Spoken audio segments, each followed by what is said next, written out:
Cinema के पर्दे पर जब वो एंट्री लेता है तो थिएटर की स्क्रीन सीटियों और तालियों के शोर से कांप उठती है। बॉक्स ऑफिस पर जब उनकी फिल्म आती है तो सारे रिकॉर्ड ताश के पत्तों की तरह बिखर जाते हैं। आज उन्हें दुनिया थलापति यानी कमांडर के नाम से जानती है। लेकिन क्या आप जानते हैं कि आज करोड़ों दिलों पर राज करने वाले जोसेफ विजय चंद्रशेखर को कभी उनकी पहली फिल्म के बाद मीडिया और लोगों ने बेरहमी से रिजेक्ट कर दिया था। लोगों ने उनके लुक्स का मजाक उड़ाया, मीडिया ने उन्हें हीरो मटेरियल नहीं कहा और कई फिल्मी जानकारों ने तो यहाँ तक लिख दिया कि ये लड़का कभी सुपरस्टार नहीं बन सकता। एक फ्लॉप शुरुआत से लेकर तमिलनाडु के बॉस बनने, एक लेडी फैन संगीता के साथ उनकी फिल्मी लव स्टोरी, त्रिशा कृष्णन के साथ उनके अफेयर के चर्चों और अब राजनीति के मैदान में उतरने तक, विजय की जिंदगी किसी ब्लॉकबस्टर फिल्म की स्क्रिप्ट से कम नहीं है। आइए उनके जीवन के उन पन्नों को पलटते हैं जिनके बारे में बहुत कम लोग जानते हैं। 22 जून 1974 को चेन्नई में जन्मे विजय का बचपन फिल्मों और कैमरों की दुनिया के बीच बीता। उनके पिता एस.ए. चंद्रशेखर तमिल सिनेमा के जाने माने डायरेक्टर थे और मां शोभा चंद्रशेखर एक टैलेंटेड प्लेबैक सिंगर थी। लेकिन फिल्मी माहौल में पलने के बावजूद विजय बचपन में बेहद शांत, शर्मीले और कम बोलने वाले लड़के थे। उन्हें लाइमलाइट से ज्यादा अकेले रहना पसंद था।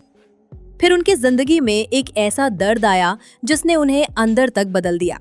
उनकी छोटी बहन विद्या का बीमारी के कारण बेहद कम उम्र में निधन हो गया। इस हादसे ने नन्हे विजय की दुनिया पूरी तरह तोड़ दी। वो पहले से भी ज्यादा खामोश हो गए। उन्होंने लोगों से मिलना जुलना और बात करना लगभग बंद कर दिया था। बाद में एस.ए. चंद्रशेखर ने एक इंटरव्यू में बताया कि बेटे के चेहरे पर खोई हुई मुस्कान वापस लाने के लिए उन्होंने विजय को सिनेमा की दुनिया के करीब लाना शुरू किया। शायद उन्हें एहसास हो गया था कि कैमरों और कहानियों की यही दुनिया उनके बेटे के टूटे हुए मन को फिर से जीना सिखा सकती है। जब विजय सिर्फ 10 साल के थे तब उन्होंने 1984 की फिल्म वेट्री में एक चाइल्ड आर्टिस्ट के रूप में काम किया। इसके बाद उन्होंने अपने पिता के डायरेक्शन में कई फिल्मों में बाल कलाकार के तौर पर अपनी पहचान बनाई। लेकिन विजय का असली सपना एक लीड हीरो बनने का था। उन्होंने लोयोला कॉलेज में विजुअल कम्युनिकेशन कोर्स में एडमिशन लिया, लेकिन एक्टिंग का जुनून इतना गहरा था कि पढ़ाई बीच में ही छोड़ दी और अपने पिता से कहा कि वो उन्हें बतौर हीरो लॉन्च करें। साल 1992 में महज 18 साल की उम्र में विजय ने फिल्म नालया थीरपू से बतौर लीड एक्टर अपना डेब्यू किया। इस फिल्म को उनके पिता एस.ए. चंद्रशेखर ने डायरेक्ट किया था। स्टार किड होने की वजह से लोगों की उम्मीदें काफी बड़ी थीं, लेकिन रिलीज के बाद फिल्म बॉक्स ऑफिस पर बुरी तरह फ्लॉप साबित हुई। हालांकि फिल्म का फ्लॉप होना उतना दर्दनाक नहीं था जितना उसके बाद विजय को झेलनी पड़ी आलोचनाएं। उस दौर की कई मैगजीनों और फिल्म क्रिटिक्स ने उनकी एक्टिंग से ज्यादा उनके लुक्स, आवाज और पर्सनालिटी को निशाना बनाया। मीडिया में लिखा गया, इस लड़के का चेहरा देखो, ये हीरो बनने लायक बिल्कुल नहीं है। इसके पिता डायरेक्टर हैं, बस इसलिए इसे फिल्म मिल गई। इसे तुरंत एक्टिंग छोड़ देनी चाहिए। इन शब्दों ने एक 18 साल के लड़के को अंदर तक तोड़ दिया था। एक इंटरव्यू में विजय की मां शोभा चंद्रशेखर ने बताया था कि थिएटर से लौटने के बाद विजय कमरे में बैठकर उन नेगेटिव रिव्यूज को पढ़ते हुए रो पड़े थे। लोग उनके चेहरे, शरीर और आवाज का मजाक उड़ा रहे थे। लेकिन शायद वही दर्द आगे चलकर उनकी सबसे बड़ी ताकत बन गया। विजय ने हार मानने के बजाय खुद को बदलने का फैसला किया। उन्होंने अपनी dancing, comic timing, body language और स्क्रीन प्रेजेंस पर दिन रात मेहनत करनी शुरू कर दी। विजय की शुरुआती फिल्मों के फ्लॉप होने के बाद उनके पिता ने उनके करियर को री-लॉन्च करने का फैसला किया। 1993 में फिल्म आई सेंदूर पांडी, जिसमें उनके पिता ने उस समय के बड़े स्टार विजयकांत को एक कैमियो रोल में लिया ताकि फिल्म को हाइप मिल सके। फिल्म हिट रही और पहली बार विजय को दर्शकों के बीच पहचान मिलने लगी। इसके बाद विजय ने रोमांटिक फिल्मों की तरफ रुख किया। 1996 में रिलीज हुई पूवे उनकागा विजय के करियर का टर्निंग पॉइंट साबित हुई। इस फिल्म में उन्हें तमिलनाडु के घर घर में लवर बॉय के रूप में स्थापित कर दिया। लेकिन विजय का सफर सिर्फ एक रोमांटिक स्टार बनने तक सीमित नहीं था। आगे चलकर उन्हें एक ऐसा नाम मिलने वाला था जो उनकी पहचान बन गया, थलापति। तमिल सिनेमा में बड़े सितारों को सिर्फ उनके नाम से नहीं बल्कि एक खास टाइटल से पहचाना जाता है।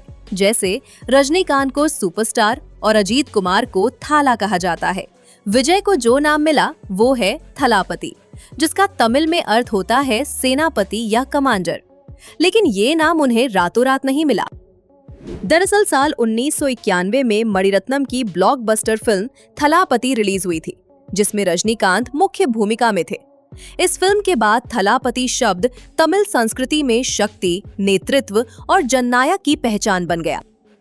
1990 के दशक के आखिर में जब विजय की फिल्में लगातार हिट होने लगी और युवाओं के बीच उनका क्रेज बढ़ने लगा, तब उनके फैंस और इंडस्ट्री के लोगों ने उन्हें इलाया थलापति यानी युवा सेनापति कहना शुरू किया। जैसे जैसे समय बीता, विजय सिर्फ एक स्टार नहीं बल्कि एक फिनोमिनन बन गए। साल 2017 में जब उनकी ब्लॉकबस्टर फिल्म मेर्सेल रिलीज हुई तो फिल्म के टाइटल कार्ड में पहली बार इलाया शब्द हटा दिया गया और उन्हें सिर्फ थलापति के रूप में पेश किया गया। अब विजय सिर्फ एक अभिनेता नहीं थे, वे तमिल सिनेमा की सबसे बड़ी ताकतों में से एक बन चुके थे। एक ऐसा नाम जिसकी फिल्म रिलीज होते ही थिएटर स्टेडियम में बदल जाते हैं और बॉक्स ऑफिस के रिकॉर्ड्स कांपने लगते हैं। विजय की लव स्टोरी भी किसी कमर्शियल तमिल फिल्म से ज्यादा रोमांटिक और दिलचस्प है। ये कहानी एक सुपरस्टार और उनकी सबसे बड़ी फैन के बीच बने उस रिश्ते की है जो वक्त के साथ और भी मजबूत होता चला गया। साल 1996 में पूवे उनखागा की जबरदस्त सफलता के बाद विजय तमिल सिनेमा के नए रोमांटिक स्टार बन चुके थे। विजय चेन्नई के एक स्टूडियो में अपनी अगली फिल्म की शूटिंग कर रहे थे। उसी दौरान ब्रिटेन से एक बेहद खूबसूरत लड़की उनसे मिलने आई। उस लड़की का नाम था संगीता सोरनालिंगम। संगीता विजय की फिल्मों और उनकी सादगी की इतनी बड़ी फैन थी कि वो सिर्फ उनसे मिलने और उन्हें बधाई देने के लिए लंदन से भारत पहुंच गई थी। संगीता ने विजय के पास जाकर बेहद सादगी से कहा कि उन्हें उनकी फिल्म बहुत पसंद आई। विजय संगीता की इस सादगी और उनके इस कदम से बेहद प्रभावित हुए। बातचीत के दौरान विजय ने संगीता को अपने घर आने का निमंत्रण दिया। जब विजय के पिता एस.ए. चंद्रशेखर और मां शोभा ने संगीता से मुलाकात की तो वे भी उनके व्यवहार और संस्कारों से बेहद प्रभावित हुए। विजय के माता-पिता को लगा कि संगीता उनके बेटे के लिए बिल्कुल सही जीवन साथी साबित होंगी। 25 अगस्त 1999 को विजय और संगीता ने हिंदू और ईसाई दोनों रीति रिवाजों के साथ 7 फेरे लिए। शादी के बाद संगीता ने हमेशा विजय के हर उतार चढ़ाव में उनका साथ निभाया। आज दोनों के 2 बच्चे हैं, बेटा जेसन संजय और बेटी दिव्या साशा। एक फैन के रूप में शुरू हुई ये मुलाकात धीरे धीरे जिंदगी भर के साथ में बदल गई और यही वजह है कि विजय और संगीता की प्रेम कहानी आज भी लाखों लोगों के लिए किसी परफेक्ट फिल्मी रोमांस से कम नहीं मानी जाती। साल 2004 में तमिल सिनेमा में एक ऐसी फिल्म आई जिसने सफलता के सारे रिकॉर्ड्स तोड़ दिए, गिल्ली। इसी फिल्म के सेट पर विजय की मुलाकात एक उभरती हुई और बेहद खूबसूरत एक्ट्रेस त्रिशा कृष्णन से हुई। फिल्म में दोनों की ऑन स्क्रीन केमिस्ट्री दर्शकों को इतनी पसंद आई कि गिल्ली ऑल टाइम ब्लॉकबस्टर साबित हुई। इसके बाद इस जोड़ी ने तिरुपाची, आदि और कुरुवी जैसी फिल्मों में साथ काम किया। दोनों की बॉन्डिंग स्क्रीन पर जितनी मजबूत थी, पर्दे के पीछे भी उनकी दोस्ती उतनी ही गहरी होती चली गई। थिएटर्स में इन दोनों को साथ देखना फैंस के लिए किसी त्योहार जैसा होता था। लंबे समय तक दोनों सिर्फ अच्छे दोस्त माने जाते रहे, लेकिन पिछले कुछ सालों में विजय और त्रिशा के कथित अफेयर की अफवाहों ने तमिल इंडस्ट्री में एक बड़ा तूफान खड़ा कर दिया।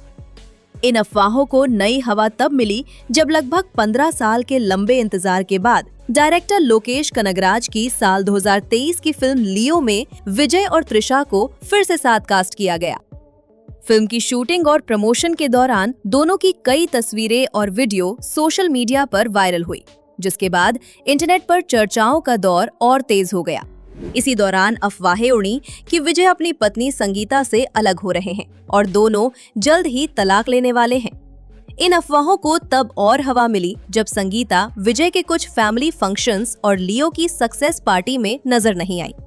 हालांकि विजय या त्रिशा में से किसी ने भी इन खबरों पर कभी खुलकर कोई बयान नहीं दिया, लेकिन तमिल मीडिया और सोशल मीडिया पर इस मुद्दे को लेकर हफ्तों तक बहस चलती रही।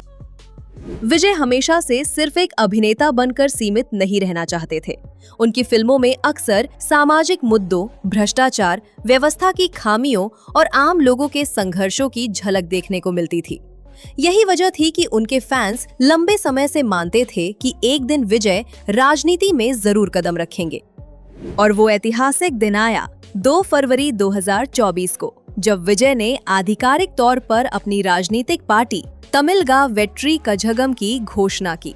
इसके साथ ही विजय ने साफ कर दिया कि उनका राजनीति में आने का मकसद सिर्फ लोकप्रियता हासिल करना नहीं, बल्कि पूरी तरह जन सेवा के लिए खुद को समर्पित करना है।